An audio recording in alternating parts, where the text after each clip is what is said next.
తమ యజమానులు విడిచి పారిపోయిన దాసులు ఇప్పుడు అనేకులున్నారు.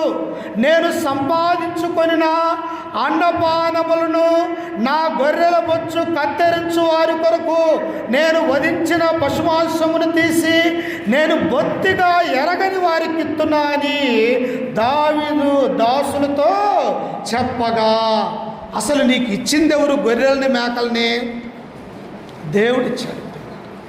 ఈనాడు మనం ఉన్నాము, ఉండటానికి గృహం కానీ మనం కూడుకోవటానికి మందిరాన్ని కానీ ఎవరిచ్చారు?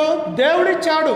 దానం సంపాదించుకోలే, దానం కష్టార్జితం కాదు. ఇది దేవుడు మంచి శరీరాన్ని, లేకపోతే కష్టపడే గుణాన్ని, లేకపోతే ఈ యొక్క మైండ్లో జ్ఞానాన్ని ఇవ్వబట్టే కదా దేవుడి ద్వారా మనం ఈ లోకంలో బాగుపడేది. కానీ నాబాలు ఏమనుకుంటున్నాడు? ఇది నా ఆస్తి, నేను సంపాదించుకున్నది అని ఇతను గర్వపడుతున్నటువంటి వారిగా మనం చూస్తూ ఉన్నాం. కానీ మనకున్నటువంటి అన్నీ కూడా ఎవరిస్తున్నారో తెలుసా? దేవుడిస్తూ ఉన్నాడు. ఏమన్నాడమ్మా? 127వ కీర్తన 3వ అధ్యాయంలో సొలొమోను కుమారులు యెహోవా అనుగ్రహించు స్వాస్థ్యము